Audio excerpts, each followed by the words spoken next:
కుటుంబంలో 4 గోడల మధ్యలో జరిగిన గొడవని నలుగురికి చెప్పుకోవడం వల్ల నష్టం మనకేనండి. ముఖ్యంగా సహోదరులు ఇంటి గుట్టు రట్టు చేసుకోవడం వల్ల చివరికి బాధపడాల్సింది మీరే.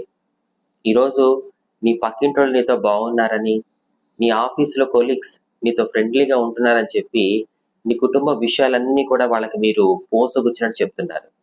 రేపంటూ ఒక రోజున వాళ్ళతో మీకు వైరం మొదలైతే వాళ్ళేం చేస్తారో తెలుసా? మీ కుటుంబం గురించి ఉన్నవి, లేనివి ఎక్కేసి నలుగురికి చాటింపు వేస్తూ ఉంటారు. అవసరమా ఇదంతా?